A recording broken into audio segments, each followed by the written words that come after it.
I never thought I'd see the day when someone I welcomed into my family, someone I treated like my own daughter, would raise her hand against me. But last Sunday afternoon, it happened. It started as an ordinary day. I was in the kitchen, watering my little potted plants by the window when my daughter-in-law, Emily, came storming in. Her face was red, her eyes wide with anger. I could tell something was wrong from the moment she stepped through the door.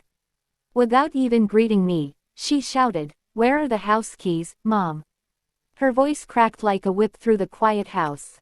I blinked, stunned. "The keys. What do you need them for, dear?" I asked softly, thinking maybe she'd lost her set. But before I could even finish my sentence, she yelled again. I said, "Give me the keys. This is our house now, not yours." I froze. My heart started pounding. The house that my late husband and I had built together. Every brick, every room full of memories. How could she say that?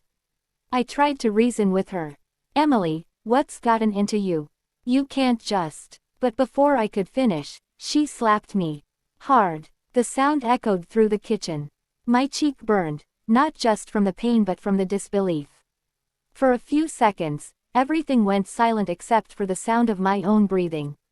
I looked at her, my hands trembling, unable to speak.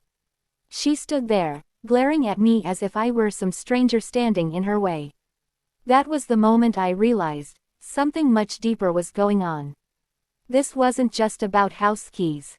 This was about control, resentment, and something dark that had been building behind closed doors for a long time. After that slap, I just stood there in shock. My cheek was still burning, but the pain wasn't the worst part, it was the heartbreak. I had helped raise that woman after she married my son, Daniel. I cooked for her, gave her advice, and even defended her when Daniel complained about her spending habits. But now, she was looking at me like I was her enemy. "Emily," I said quietly, still holding my face, "what's going on? Why are you acting like this?" She scoffed, crossing her arms. "Don't play innocent, Mom. Daniel told me everything." My stomach dropped. "Everything? What are you talking about?" She took a step closer, her tone turning sharper. "He said you're planning to put the house in your name only. That you don't trust us, that you're trying to cut us out before you pass on." I felt my knees weaken. "What? That's ridiculous. This house was always meant for both of you when the time comes." I never said anything like that. But she didn't believe me. I could see it in her eyes, the anger, the hurt, the fear. It wasn't just about property anymore. Someone had filled her head with lies. "Emily," I said again, trying to calm her, "your husband is mistaken. Please, let's sit down and talk." "No," she shouted, slamming her hand on the counter. "You're not taking this house away from us. I've worked too hard for this family to end up with nothing." Her voice cracked on that last word, and for a moment, I saw something in her expression, desperation. That's when I realized this wasn't just anger. She was scared. Something had gone terribly wrong between her and my son. But before I could ask another question, I heard a car door slam outside. My heart skipped a beat. Daniel was home, and from the sound of his heavy footsteps approaching the front door, I knew this confrontation was far from over. The door swung open so hard it hit the wall with a loud bang. My son, Daniel, stormed in, his face tense and unreadable. He looked between me and Emily, sensing the tension that still hung thick in the air. "What's going on here?" he demanded, his eyes darting to the tear streaks on Emily's cheeks, and then to the red mark on my face. Emily didn't waste a second. She pointed at me and cried, "She hit me first. She tried to throw me out of the house." I gasped. "That's not true, Daniel." But before I could explain, he raised his hand. "Mom, please, just stop." Those words pierced my heart more than the slap had. My own son, my only child, didn't even want to hear my side. Emily moved closer to him, clutching his arm like a victim seeking comfort. "She said we don't belong here," she whispered. "She said you'll never have this house as long as she's alive." Daniel's jaw clenched. I could see confusion flicker in his eyes, but the anger quickly overpowered it. "Mom," he said coldly, why would you say something like that? After everything we've done for you. I couldn't believe what I was hearing. Daniel, please. I never said that. This is your home too. You know your father and I. Dad's gone, he snapped. And maybe it's time you stopped using his name to control everything. My breath caught in my throat. I felt like the ground beneath me was disappearing. The son I raised, the boy who once held my hand on the way to school, was now standing beside the woman who had just slapped me, defending her lies. Emily gave me a cold, almost triumphant look.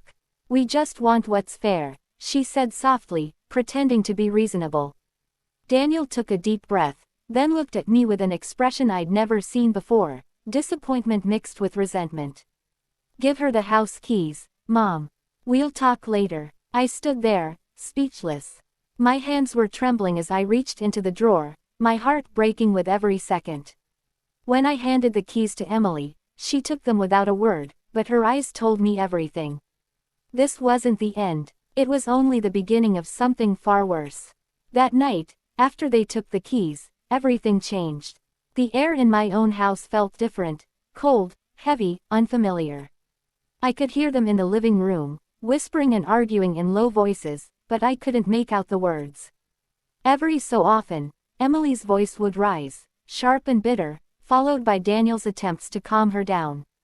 I sat alone in my bedroom, staring at the framed picture of my late husband on the nightstand. You wouldn't believe what's happening, John, I whispered. Our son, our own son. I could almost hear his voice telling me to stay calm, to stand firm, but my heart was breaking. I didn't want to fight.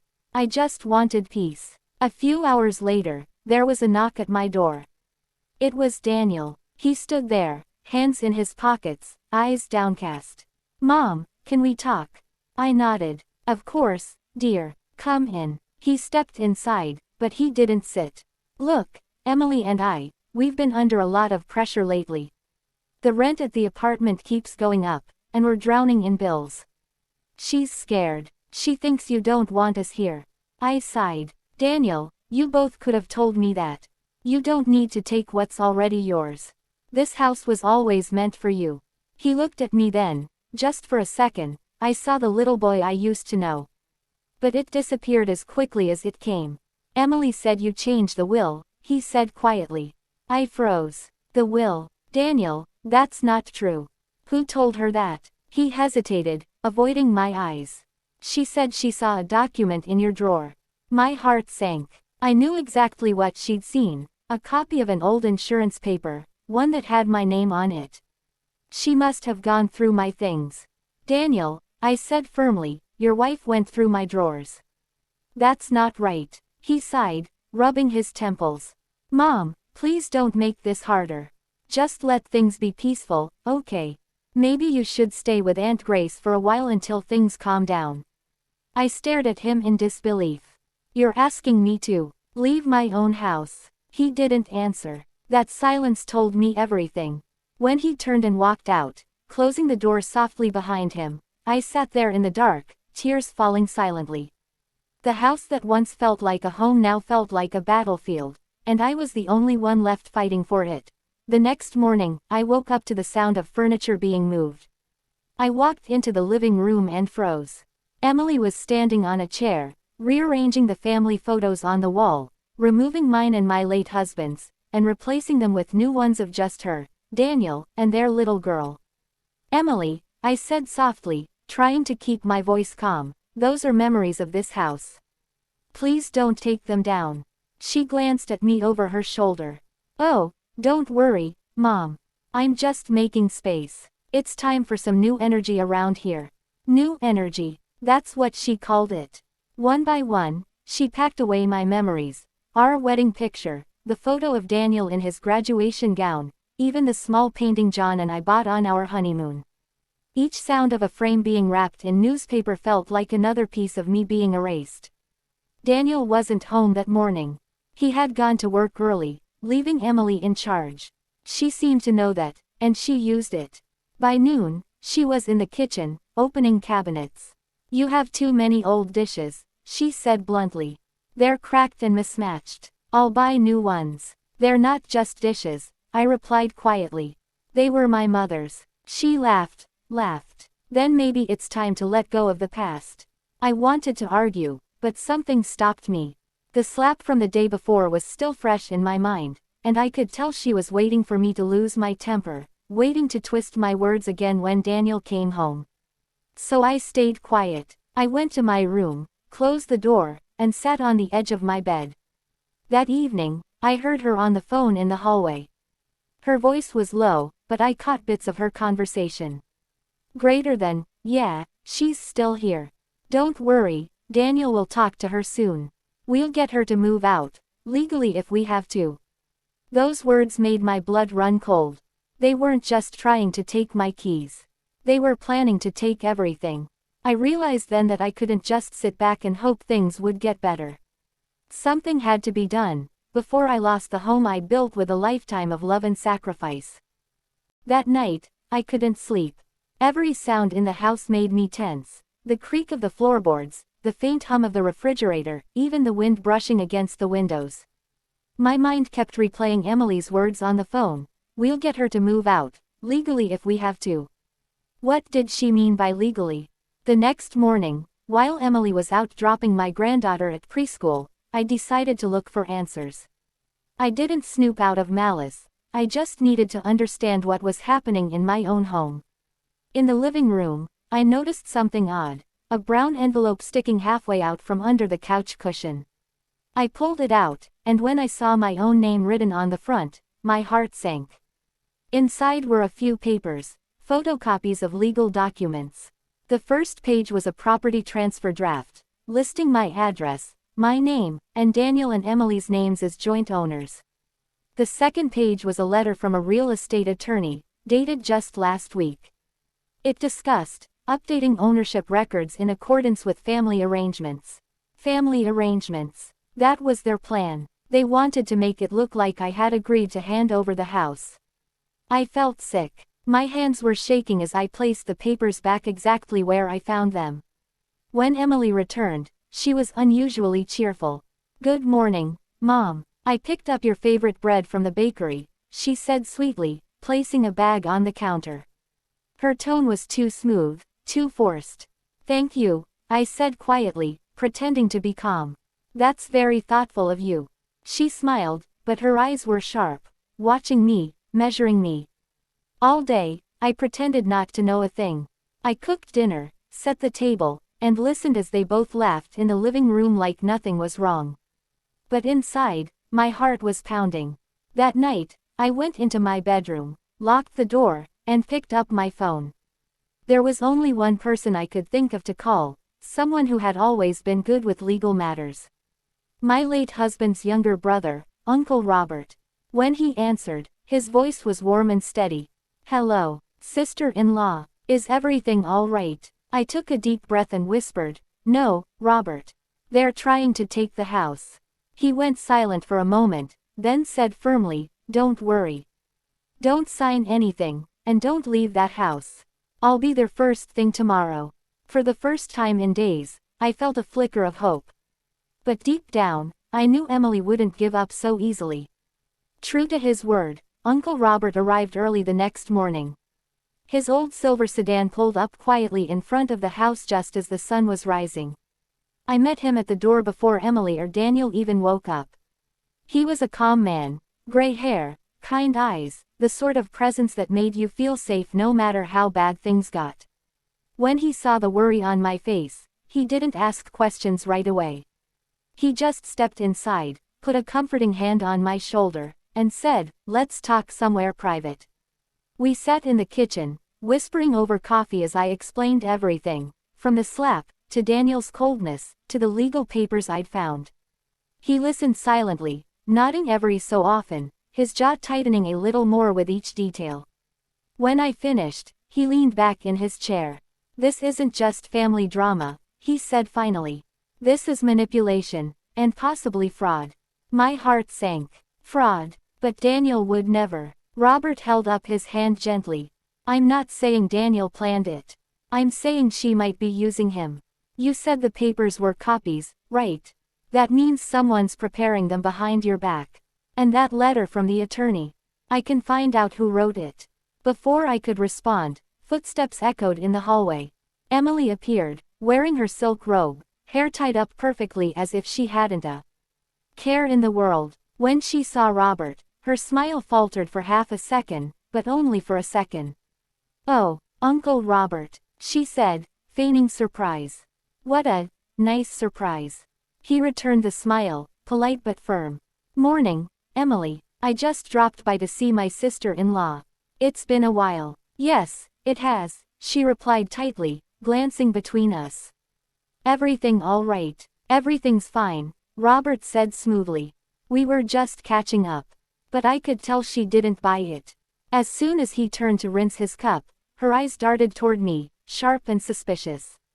A few hours later, after Daniel left for work, Robert sat me down again.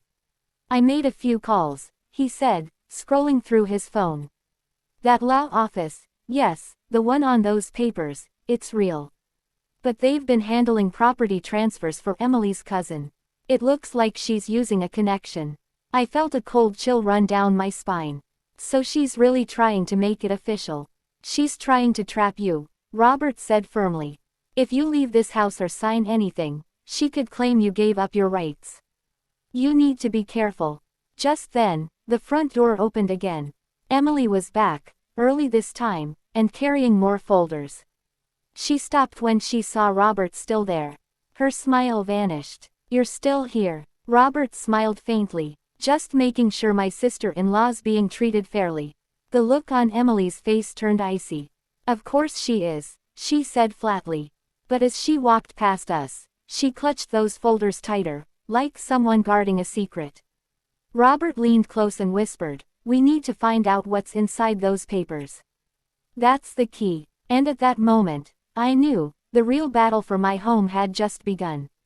That evening, after dinner, Uncle Robert stayed longer than usual. Daniel thought he was just keeping me company, but Robert had other plans. His sharp instincts told him that Emily was hiding something in those folders, and he wasn't wrong. When Daniel went upstairs to put their daughter to bed, Emily excused herself to the living room, carrying those same folders she'd brought home earlier. She sat on the couch, flipping through papers with a focused look, her phone pressed between her shoulder and ear. I caught snippets of her conversation. "Greater than, yes, she hasn't left yet. No, not yet, but we'll get it done before the end of the month." My stomach tightened. Before the end of the month. What was she planning? After she hung up, she went upstairs to shower. The moment she did, Robert gave me a look that said everything. "Now," he whispered. We quietly walked to the living room. The folders were still there, 2 of them. One thick, one thin. Robert carefully opened the thick one first. Inside were printed emails, copies of house documents, and a letter with my forged signature. My breath caught in my throat. My name, written perfectly, but I knew immediately it wasn't mine. Robert scanned the page, his expression darkening. "This is a fake authorization letter. It claims you agreed to transfer partial ownership of the house to Daniel and Emily for family stability. She's trying to make it look like you willingly gave it away." I covered my mouth in shock. That's criminal." He nodded. "Yes. And this second folder," he opened it slowly, revealing something even worse. Inside were bank statements showing withdrawals from my account, transactions I didn't remember making. "She's been accessing your finances," he muttered. "This isn't just about the house anymore." I felt dizzy. "Robert, how could she do this? I trusted her, I treated her like my own daughter." He sighed. "People change when money's involved. And I think Daniel has no idea. She's doing all this behind his back." Just then, we heard footsteps coming down the stairs. We barely had time to slide the papers back into place before Emily appeared in her robe, hair still wet from the shower. Her eyes narrowed. "What are you two doing?" she asked slowly. Robert smiled easily. "Just talking about old family photos. You know how sentimental your mother-in-law can be." She stared at us for a long moment, clearly unconvinced. "Right," she said finally. "Well, don't stay up too late. Daniel needs his rest for work." As she turned and walked back upstairs, I felt my pulse pounding in my ears. When she was out of earshot, Robert whispered, "We have everything we need. I'll contact my lawyer first thing in the morning. But listen to me carefully, don't be alone with her tomorrow. She's desperate, and desperate people do dangerous things." I nodded silently. I could already feel it too. The look in her eyes wasn't just anger anymore, it was fear of being caught. And I knew, deep down, she wouldn't go down quietly. The next morning felt eerily calm, too calm. The kind of stillness that made my stomach twist with dread. Uncle Robert had left early to meet with his lawyer and bring copies of the forged documents. Before leaving, he gave me one last warning: stay alert. She'll sense something's wrong. He was right. When I walked into the kitchen, Emily was already there, sipping her coffee at the table. But she wasn't scrolling through her phone like usual, she was just staring at me. "Morning," I said quietly, forcing a polite smile. She didn't answer. She just kept watching me with that cold, unnerving look. Then, finally, she spoke. "Robert was here late last night." My heart skipped a beat. "Yes, he just wanted to talk." Her lips curled into a small, bitter smile. "Talk, huh? You two seem to be doing a lot of that lately." I tried to stay calm. "He's family, Emily. He's worried about what's been happening." Her tone sharpened. "What's been happening is that you're turning everyone against me. You've poisoned Daniel, and now you're dragging Robert into this too." "Emily," I said softly, "no one's against you. We just..." "Stop lying," she shouted, slamming her mug down so hard that coffee splashed across the counter. "You think I don't know what's going on? You went through my things, didn't you?" The air froze. She took a step closer, her eyes wild. "Where are the papers? What did you do with them?" I stepped back instinctively. I didn't touch anything, but the tremor in my voice betrayed me. She saw it, and smiled darkly. "You did. You and that nosy old man." Just then, the front door opened. Daniel walked in, holding a bag of groceries, looking surprised by the tension. "What's going on?" he asked. Emily turned to him instantly, tears springing to her eyes on cue. "Your mother's trying to ruin us, Daniel. She and Robert are plotting to take the house from us." "That's not true," I cried. "She forged my signature. She's been planning to steal." "Enough." Daniel's voice cut through the air. He looked torn, confused, angry. "Both of you stop this. I can't keep living like this." Emily ran to him, clinging to his arm, sobbing. "She hates me, Daniel. She always has." I couldn't believe what I was seeing, how easily she twisted everything, how Daniel's face softened with pity for her while mine filled with despair. But then, just as she buried her face in his chest, her eyes flicked up, right at me. And that smirk returned, small, sharp, triumphant. That was when I realized something. She didn't need to win legally. She was already winning emotionally, by turning my son against me. I stood there, trembling, as Daniel said quietly, "Maybe it's best if you stayed somewhere else for a while, Mom. Just until things calm down." My heart shattered. The woman who had slapped me, lied about me, and tried to steal my home had just succeeded in pushing me out of it. And my own son was the one handing her the victory. The next morning, I packed a small suitcase. Every item I folded felt like a quiet goodbye, to the life I'd built, the love that had filled this home, and to the family I thought I still had. Daniel helped me carry my bag to the door. He looked tired, conflicted. "It's just for a few days, Mom," he said softly. "Once things settle down, we'll talk again." I nodded, but I didn't trust my voice enough to speak. As I stepped outside, a car pulled into the driveway, Uncle Robert's.